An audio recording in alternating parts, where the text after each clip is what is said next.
Okay, I'm going to go ahead and get started.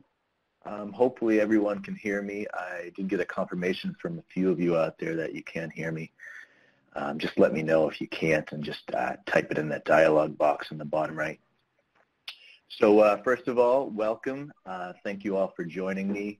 This is the SEOW webinar series, and this is part one of a three-part series. Today we're going to really focus on some of those consumption and prevalence indicators that are published in the state profile. And if you're new to the SEOW, it stands for the State Epidemiological Outcomes Workgroup. It just rolls right off the tongue. My name is Tim Diamede. I'm the SEOW coordinator, and also I'm known as a public health data analyst. I've been at this position for about 5 years. So for a little housekeeping here, I have placed everyone on mute just to limit some background noise. So please don't take offense to that. If you do have a question during the presentation, go ahead and type it up in the dialog box, and I'll do my best to field it. I am asking people to kind of hold off on questions at the end of the presentation. Let's see. So as I mentioned, this is part one of a three-part series. Basically what we do here is the SEOW, we published all these reports, and they're really lengthy reports, and we know that it can be cumbersome for people to kind of comb through and find the salient findings.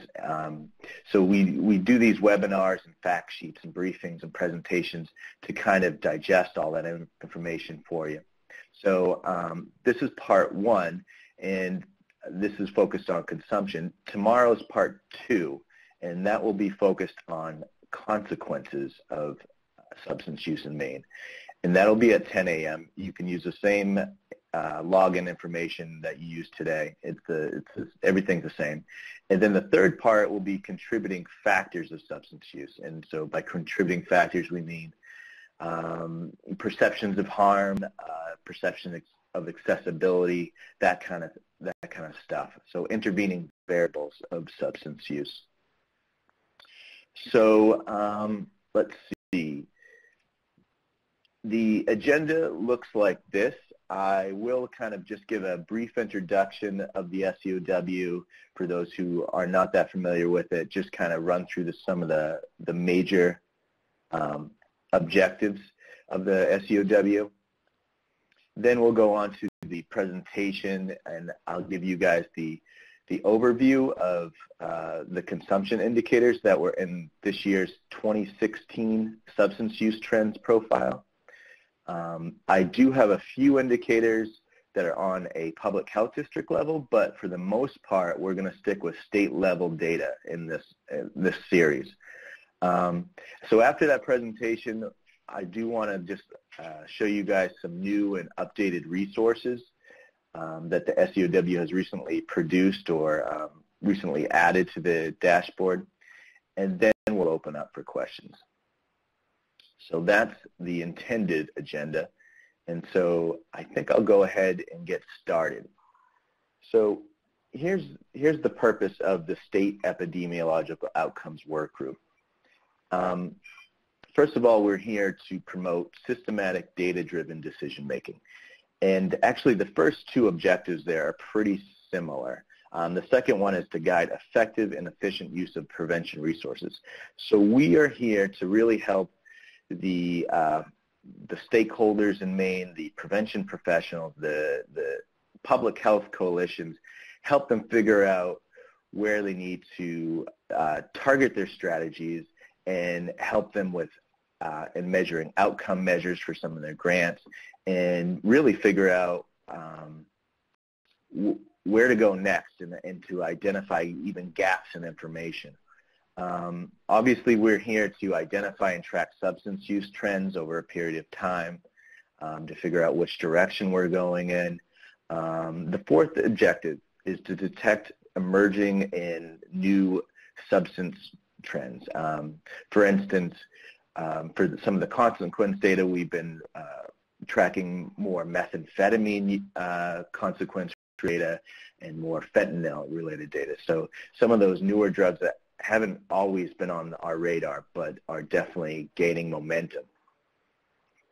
And the last objective here, I added recently, but it's always been on the SEOW's radar, and it's always been a mission of ours. It's basically to serve as a clearinghouse of information.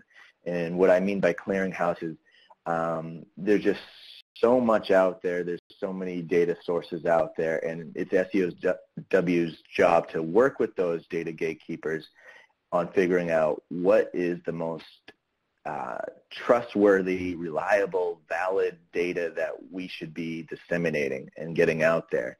So it's really sorting out that data for people. And also we kind of serve as a facilitator in conversations around data and help network and help agencies collaborate. And it's all of this is really just to tell the bigger story here, to take all these this multitude of sources and really figure out what it's all telling us. So I'll go ahead and get started. And as I mentioned today, in part one, we're really focusing on just the consumption data indicators. By consumption, we mean mostly surveillance data. So a lot of this data is from surveys.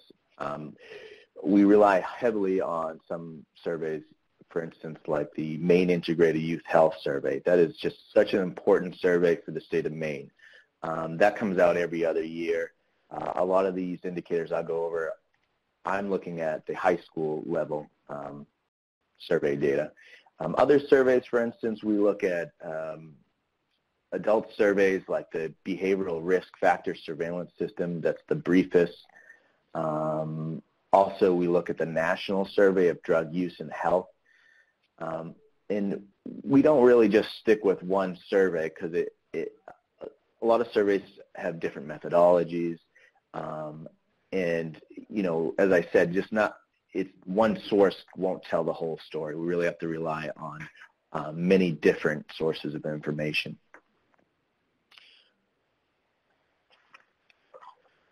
So here's a great slide to start off. Basically, I really see it as a success story. Here's past month alcohol use among high school students. We can see that it's looking at any alcohol use, which is in the blue line, in the past month, and any binge drinking in the past month, which is represented by that red dotted line. And the good news here is that rates of any alcohol use as well as binge drinking have definitely been steadily decreasing over time. We can see that any alcohol use went from 32% in 2009 down to 24% in 2015. So that's a pretty substantial decline. That's 8 percentage points. And for binge drinking, and when I say binge drinking, the MIA survey, the Maine Integrated Youth Health Survey, defines it as 5 drinks in one sitting if you're a male, and 4 drinks in one sitting if you're a female. And so, again, we can see progress has been made from 19%, so almost a fifth of students in 2009 reported binge drinking, down to 12% in 2015. So again, I think this is a great slide to start off with, and it is evidence that some of that prevention work, those prevention strategies are working.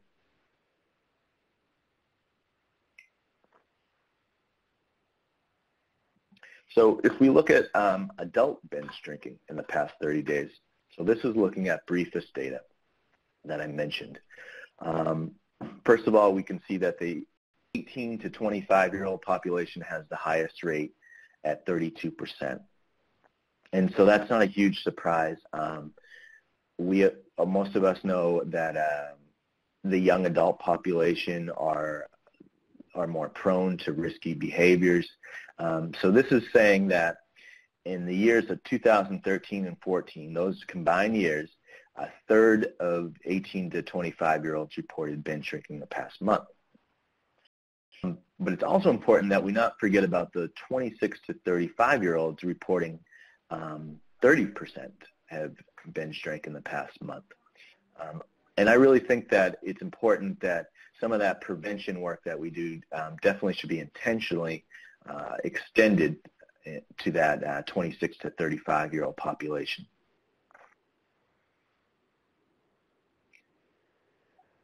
So if we look at the same binge drinking briefest indicator, but by a public health district, here we have just the 18 to 25-year-olds, but this is drilled down by public health district.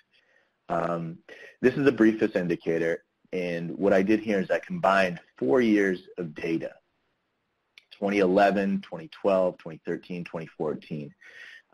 Basically, the reason that we combine all those years of data is so that we can drill down to a young age group, and that we can also drill down to a public health district level. So it's really important that for reliable results that we kind of combine a couple of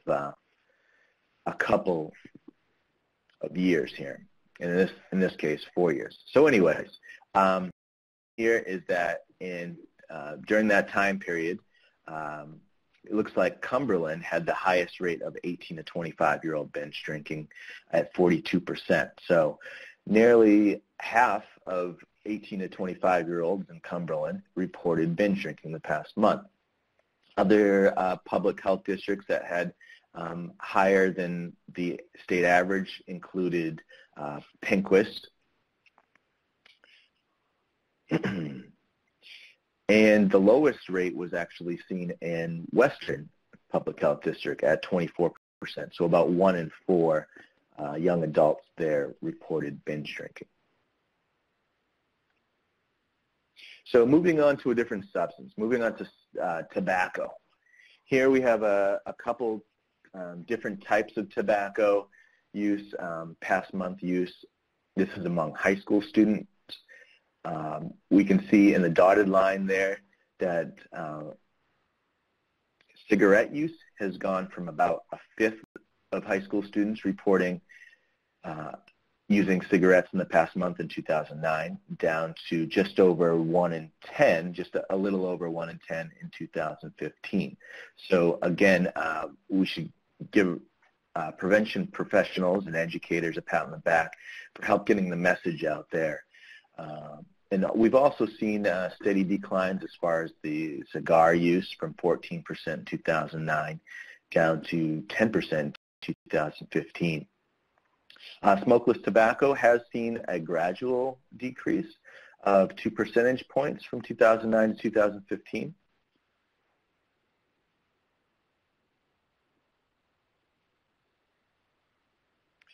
And here we are taking that same indicator, but looking at it from a public health district or sub-state perspective here. So first of all, we can see that the highest rate of cigarette use was observed in Aroostook at 15%. So about 1 in 7 high school students in Aroostook reported using cigarettes in the past month. The next highest was observed among Midcoast at 13%. And then Down East and Pinquist each had 12%. The lowest prevalence of cigarette use was actually observed in Cumberland at 9%.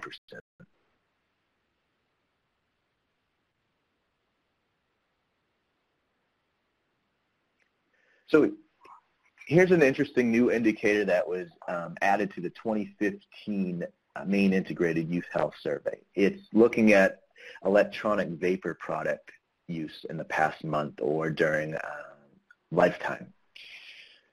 And basically, electronic vapor products, that means a device used to vaporize active ingredients of plant material. This is commonly tobacco, cannabis, or herbs for the purpose of inhalation.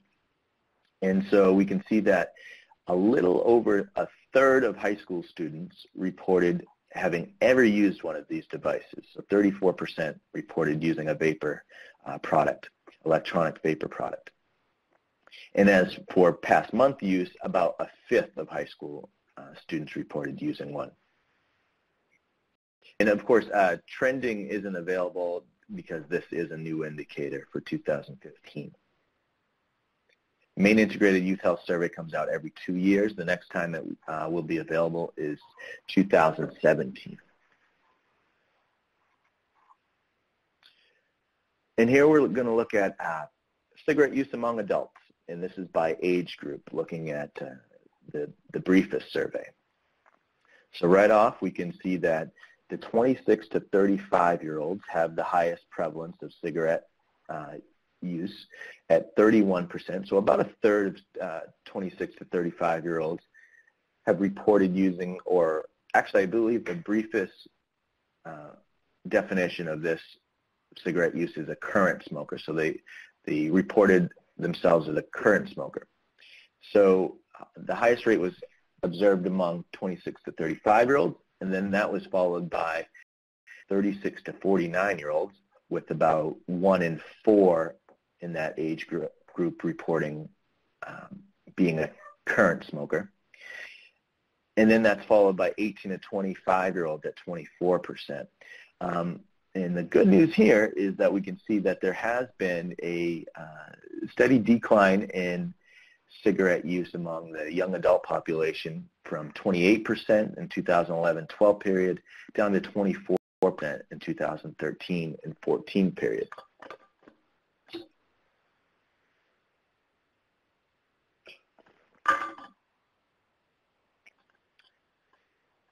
And so here we're going to look at the 26 to 35-year-olds on a sub-state level. And we can see that some of the higher rates are observed among the Aroostook Public Health District, the Down East Public Health District, and the Penquist Public Health District at 37%. So nearly 4 out of 10 in those public health districts between the ages of 26 and 35 reported as current smokers, and this is self-reported data. And the lowest prevalence was actually seen in Cumberland at 24%, so about 1 in 4 Cumberland residents between the age of 26 and 35 reported being a current smoker.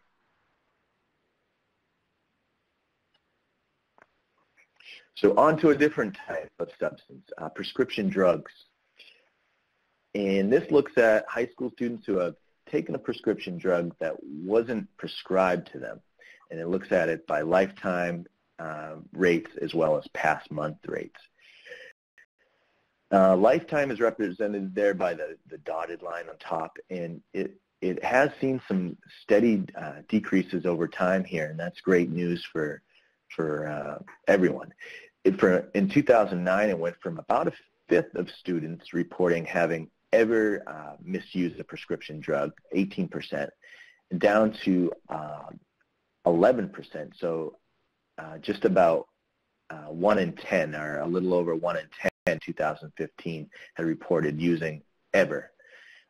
As far as past month use, it's decreased from 9% in 2009 down to 5% in 2015.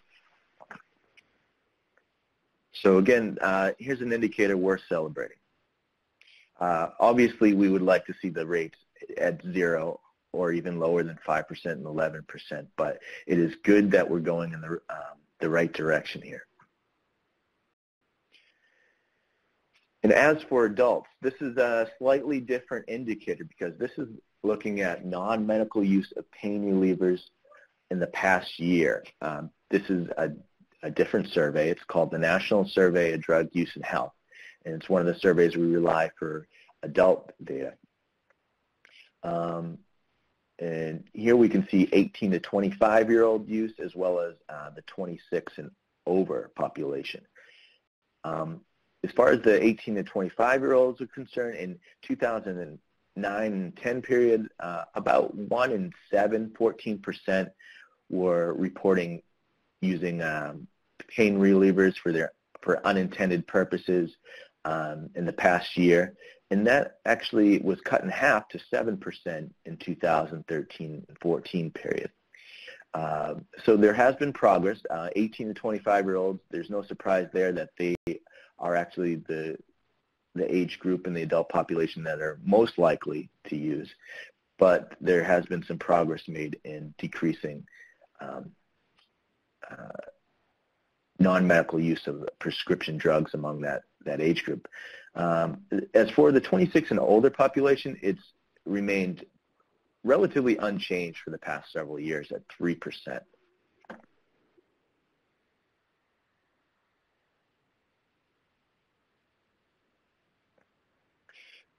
And so here's a slightly different indicator as well, but this is on a public health district level, but it still it's pertinent to prescription drugs. So this is a briefest indicator, and it's looking at lifetime misuse of prescription drugs among Maine residents 18 to 34. And again, what I did here was combine several years of data, 4 years of data, so that we could drill down to that young adult population. But this time it's 18 to 34 rather than 18 to 25 because, to be honest, the briefest doesn't have a huge sample of the young adult population, and so we do have to sometimes increase that age group from 18 to 25 to 18 to 34 to get some reliable estimates.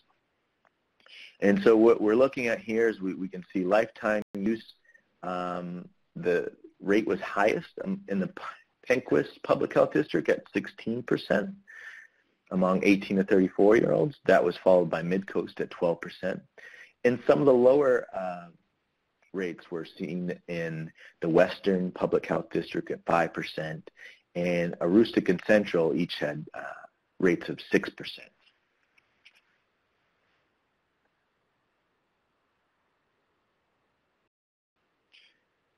And if we shift to marijuana, this is looking at high school use of marijuana in the past month. So have you used marijuana at least once in the past month? And we can see that it's kind of been pretty stagnant over the years as far as the estimates go for past month usage among high school students. 2009 to 2013 didn't change at all at 22%. And then it decreased slightly by 2 percentage points from 2013 to 2015. So rates have definitely been stable over time. Now, if we look at that same indicator on a sub-state level, we can see that public health districts like Midcoast and York had some of the higher rates, higher than the state average at 21%. And some of the lower rates were observed among the Penquist district at 16% and Down East district at 17%.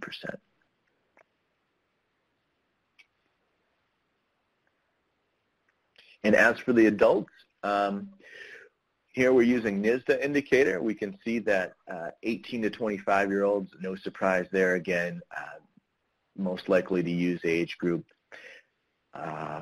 We can see that there's been a steady increase since 2011-12 period from 23% to 28% in 2013 and 14 period.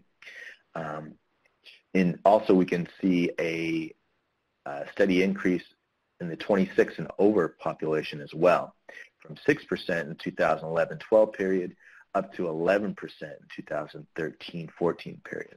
So a 5 percentage point jump there.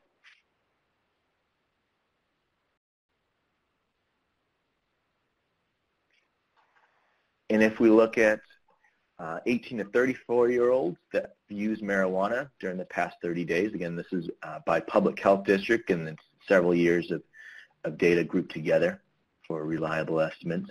We can see that the highest rate was observed in Cumberland at 23%, so just about 1 in 4 young adults 18 to 34 had used in the past month.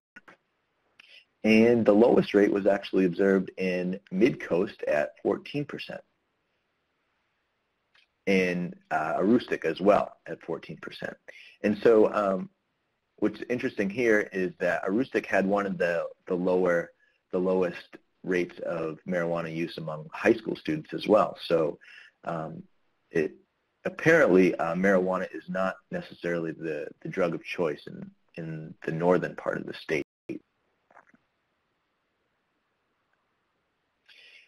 And if we just take a step back and look at marijuana use in the past month on a national level, this looks at NISDA data looking at 12 or older residents by sub-state region. And basically here the red and the pink indicate that there's higher rates. So we can see that Maine has some of the darker spots in the Northeast. And the Northeast in general has a lot of pinks and reds there, as well as the West Coast and Alaska and Rhode Island, and a couple places in the Midwest.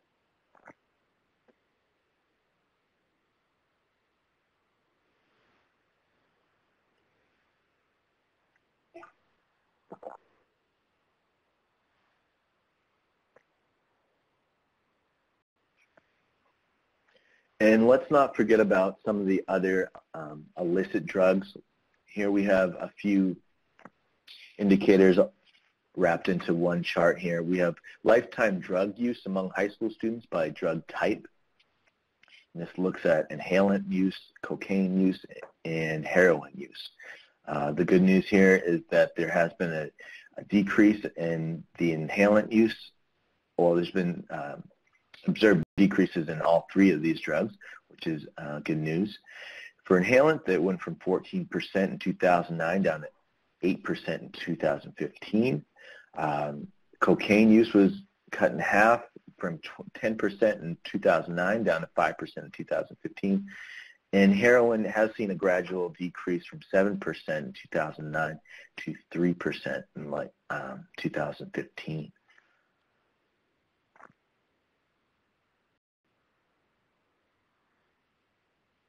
And here's our last chart of the presentation. This looks at past year illicit drug use other than marijuana. This is from NISDA. And so believe it or not, marijuana is still an illicit drug. And the definition here is that illicit drugs other than marijuana, this includes cocaine, crack, heroin, hallucinogens, inhalants, as well as non-medical use of prescription drugs. And again, no surprise, 18 to 25-year-olds are the most likely population there to have past year illicit drug use, but have seen a 2% point decrease in the past couple of years. While the 12 to 17-year-old population has been pretty stagnant at 3%, and the 26 and older population has remained changed at 2%. This is based on data from the National Survey of Drug Use and Health. And so before I open up for questions, I just want to go quickly through a summary.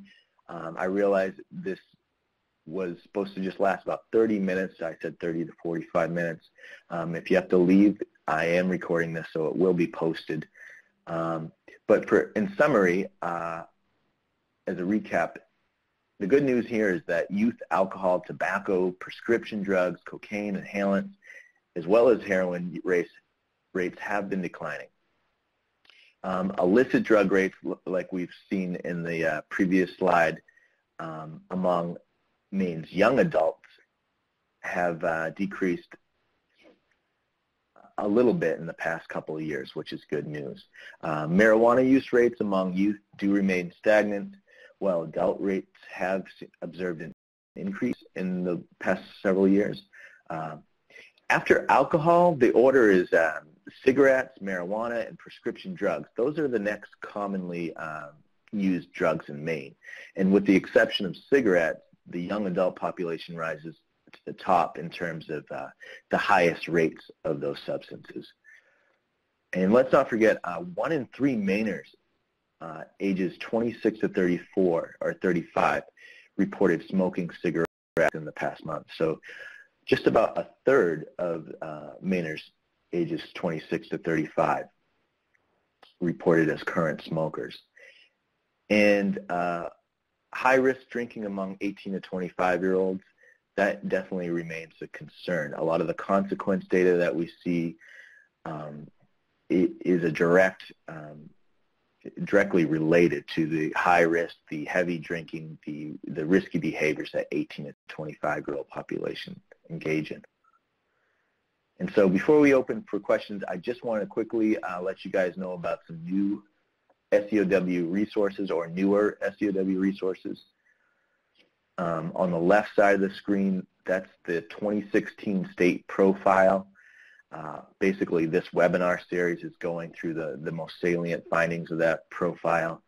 On the right side of the screen, those are the community profiles. We have a profile for each of the public health districts in Maine. You can find these reports at our data dashboard within the additional resources section. And the dashboard is at maineseow.com. And here are a few fact sheets that we've recently produced. On the left, that's the consumption fact sheet, and that's what we covered today. A lot of the salient findings. This is just a good printout, a good briefing that you can share with people at meetings or conferences. And on the right side, there's also fact sheets dealing with the consequences as well as the contributing factors of substance use. And those can also be found within the SEOW site. And this is just a snapshot to show you what the homepage of the SEOW dashboard looks like. Again, it's at maineseow.com. There you can find those additional resources that we were referring to, but you can also look at some of the indicators we were talking about, and there's a interactive web query there. That's what the dashboard is about, so you can go and drill down to either a community level, or maybe you could break it down by gender or age group. Some of the indicators are available by those. And you can look at type or data source type as well. And we do have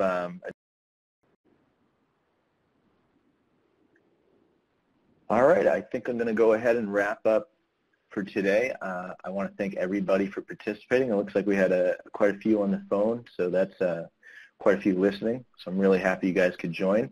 And again, if you have the time, I encourage you to check out our resources. And tomorrow we have that webinar at 10 a.m. and then Wednesday we have another webinar. So thanks again, and happy Halloween.